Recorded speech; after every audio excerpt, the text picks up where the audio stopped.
Is there any greater feeling than going through the literal tomes of Magic cards in your collection and finding ones that are underused and unrecognized gems? Seriously, if you've never had that moment when everyone in your playgroup says, "Wait, what's that?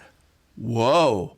Well, I'd like to share with you 10 cards I think will get that effect. And best of all, they each only cost a single white mana to cast. But first, this video is brought to you in part by Raycon. Now, normally I've done rather, shall we say, tongue-in-cheek ad integrations with Raycons. Thankfully, with the Raycon earbuds, I can listen to this garbage all the other kids are listening to, but honestly, I've been spending a lot of time by myself lately and have found that I'm really using and enjoying these as a product. Like, for real. See, Raycons are customized to your ears. You can adjust the earbud to make a perfect fit, and I have really been loving the fact that this allows me, while at home, to kind of seal myself off in an auditory fashion from the outside world and really dive deep into whatever it is I'm listening to. Whether it's music or podcasts or Twitch streams, some soft ambiance to relax to, or maybe just the insistent chittering of a tycoon raccoon telling me I can pay back my loan at my own pace and without interest. So if you are in the market for a new pair of wireless earbuds, then go to buyraycon.com/Tolarian community and get 15% off your order. Compare prices for yourself. Click the link in the description box below. I'll do a stupid self-mocking integration next time. I just honestly wanted to talk about how relaxing it's been to have these.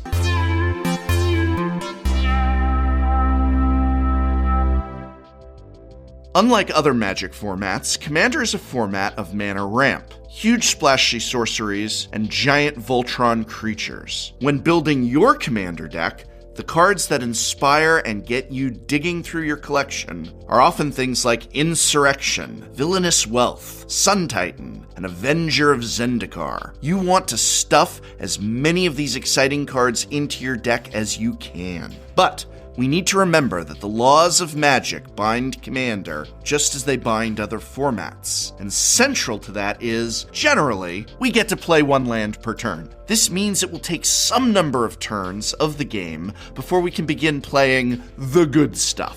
Yes, most good Commander decks will play ramp cards to accelerate their mana so they can play the higher cost goodies sooner than later. But you'll also want to include a fair number of other low mana cards that you can play early on to establish a battlefield presence and to interact with your opponent. What's particularly nice about having a critical mass of lower cost spells is increasing the number of turns where you can play more than one spell in a single turn, which can give you a stronger position when facing down multiple opponents. The trick, of course, is finding low mana spells that can have a decent impact no matter when you draw them in the game, and it can be particularly difficult to find ones worth playing in a slower, multiplayer format like Commander, especially ones that cost a single mana. If you've found yourself struggling to find good one-mana cards worth putting in your deck, you're in luck. Today I'm presenting good one-mana Commander cards that you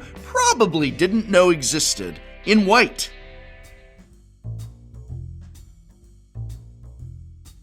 Your opponents will certainly be caught off guard when you play a card like Benevolent Bodyguard. This gem from Judgment was reprinted in Eternal Masters and is available to buy for super cheap. For 1 white mana, you get a 1/1 human cleric that you can sacrifice to give target creature you control protection from the color of your choice until end of turn. Think of this as a seal of Mother of Runes. While the Mother of Runes is more powerful, since you can use it over and over again, Benevolent Bodyguard can give you some added redundancy if you need to protect your Voltron commander or a key creature from direct removal, or just to get a creature past blockers to deal that last bit of damage. The upside to Benevolent Bodyguard is that you don't have to worry about summoning sickness, and you can use it while it's tapped from attacking if you've got an aggressive deck, or if you've tapped it to convoke something. And even if you've sacrificed it, the fun doesn't have to stop there. White has plenty of ways to bring it back, with cards like Sun Titan's Enter the Battlefield or Attacks Trigger, or Tashar Ancestor Apostle's Historic Trigger.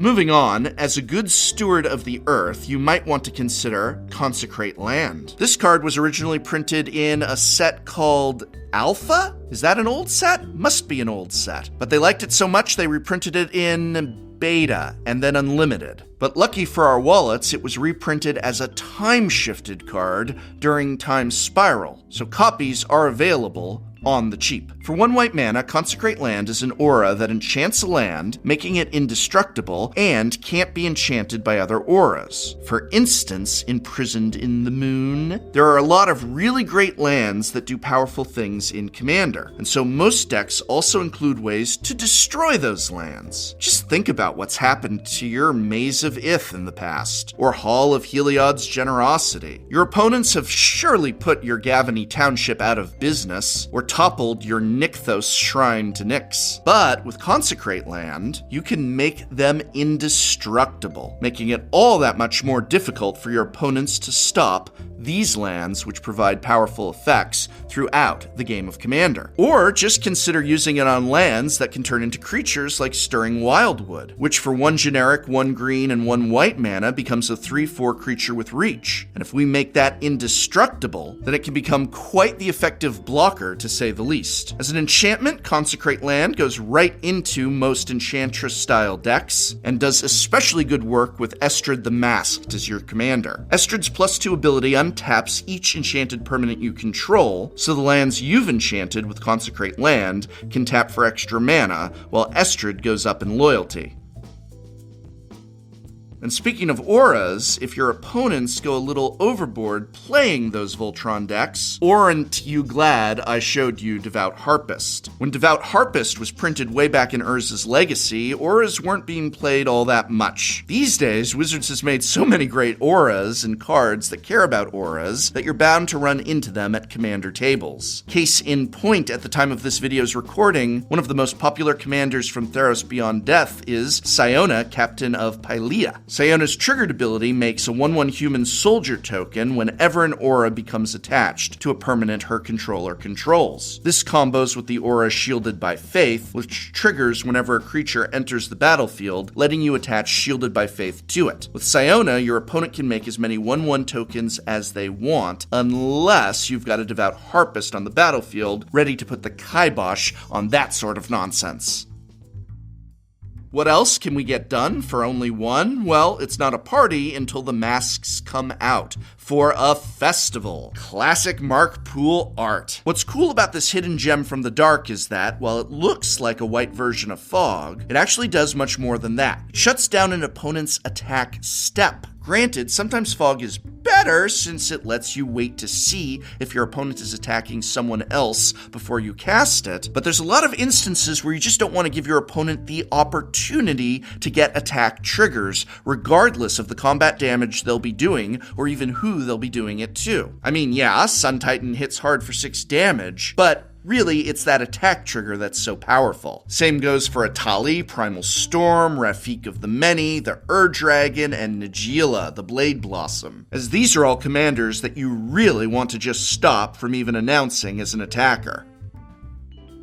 Boy, I've got half a dozen more 1-cost cards to show you, but I'm feeling a little tired. I'm not going to reach for that Red Bull, though. Instead, I'm going to reach for Grif's Boon, which also gives you wings. Please don't turn the video off. This is a more recent card from Shadows over Innistrad that seems to get overlooked in many deck lists, but Grif's Boon packs a lot of action into a 1-mana card. The creature enchanted with this card gets +1/+0 in flying, but if anything happens to this creature and Grif's Boon is in your graveyard, you can spend 3 generic and 1 white mana anytime you could cast a sorcery to attach it to a target creature on the battlefield. Now, it's a target creature on the battlefield, not a creature you control. So while this could be, and usually is, your own creature, it's a great key for politics, where you might be able to make a deal with an opponent and give their creature flying so that they can finish off the archenemy at the table, or perhaps just take down a troublesome planeswalker. Flying is always a superb form of evasion in Commander, so being able to put it on different creatures over the course of a game game. It's a great way to help ensure none of your mana ever goes to waste. The +1 power boost may seem small, but white is a great color to maximize it with abilities such as Double Strike and Vigilance. Or a card like Kalemni, Disciple of Iroas, who has both. Both?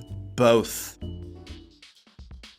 And if enchantments are running wild at your table, then your prayers might just be answered with this next card, Nova Cleric. Any given commander table is often rife with powerful enchantments. Rhystic Study, Guardian Project, Miari's Wake, Smothering Ties, Aura Shards, enough already. While all good commander decks will have some ways to deal with enchantments, there can sometimes be so many good targets that what you really need is an enchantment sweeper. That's why this sweet sweep card from Onslaught is so spectacular. It's only 1 mana to cast, and for just 2 generic and 1 white mana, you can tap and sacrifice the Nova Cleric to destroy all enchantments. And again, we're in white, so white decks have those many ways of bringing back small creatures, from Sun Titan to Revelark to Safi Eriksdottir, so you can keep the Destroy All Enchantments party going.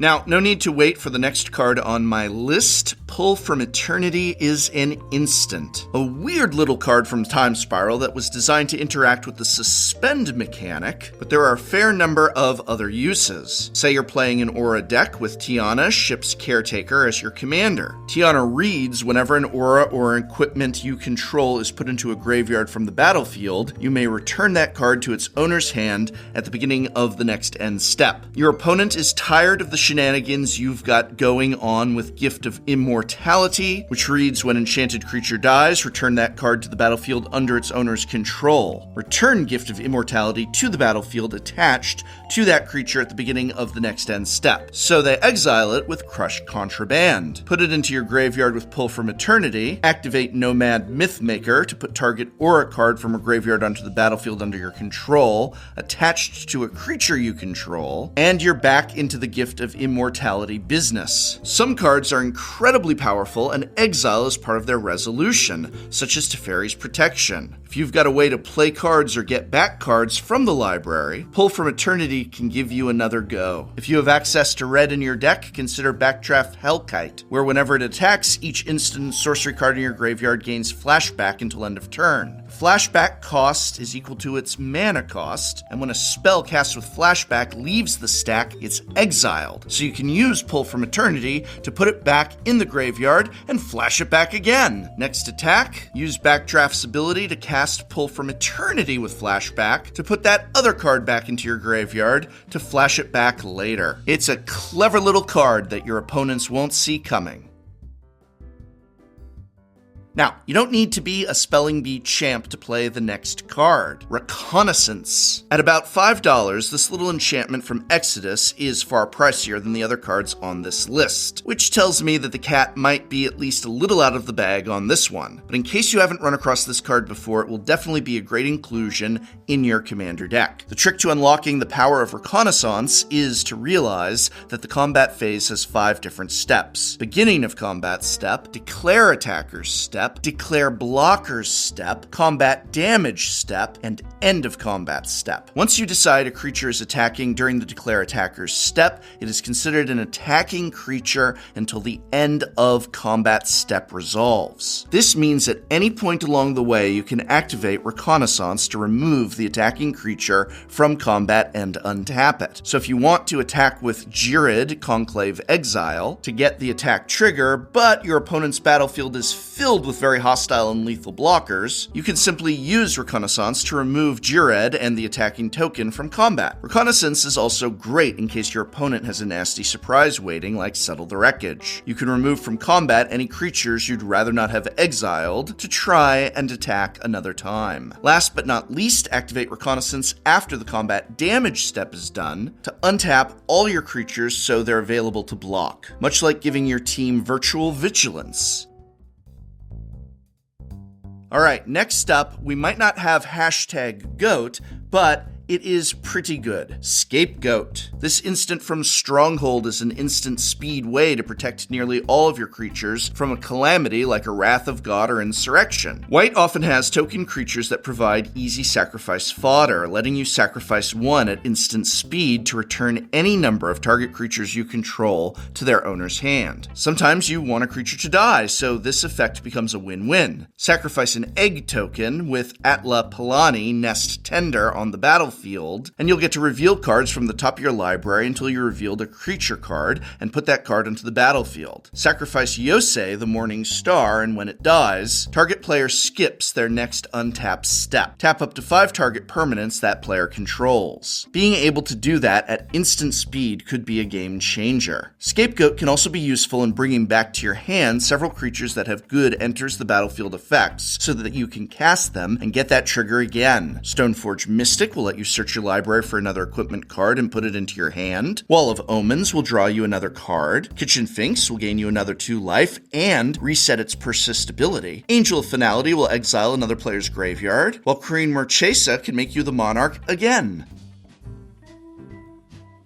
Alright, I have one final card worth 1 mana, and it's worthy of your consideration, and that card is Worthy Cause. Buyback cards are great in Commander since they give you a great mana sink for later parts of the game when you have lots of mana, but are lacking in things to do with it all. This instant card from Tempest has a very low buyback cost of just 2 generic mana, so there will be plenty of good opportunities to make use of this. One thing to note, the Oracle text says, as an additional cost to cast this spell, sacrifice a creature. You gain life equal to the sacrificed creature's toughness. That means that your opponents can't destroy the creature you want to sacrifice in response to casting this spell. The baseline use for this card is to take a creature your opponent is going to destroy and cash it in for value. In this case, a life boost. Even though we all start at 40 life in Commander, gaining extra life here and there can keep your head above water long enough to get you across the finish line. If your opponent casts Damnation, you might as well get 14 life from your auto Ch'Ton Worm. There are lots of white cards that care about high toughness creatures, so if you find yourself playing a card like Huatli, the Sun's Heart, where each creature you control assigns combat damage equal to its toughness rather than its power, you should also put Worthy Cause in your deck.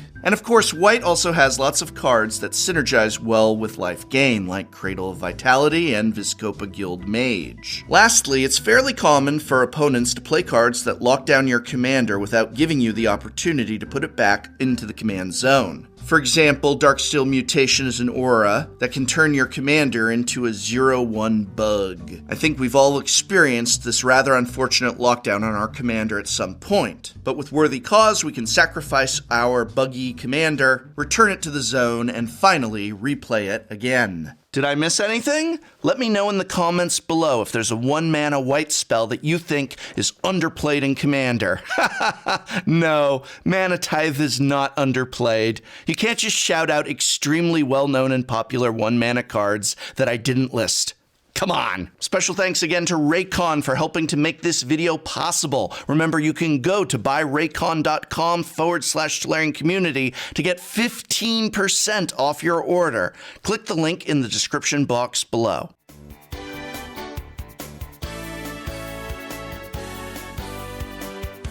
Didn't I send you back in time to the middle of a dangerous and very lethal explosion? Yep, burnt my hair clean off, but no matter, I looked pretty good bald. Also, I bought up every copy of Fetchlands that I could get my hands on while I was back in the past. I'm gonna be rich as long as Wizards of the Coast never reprints them in a meaningful way. You'll be fine.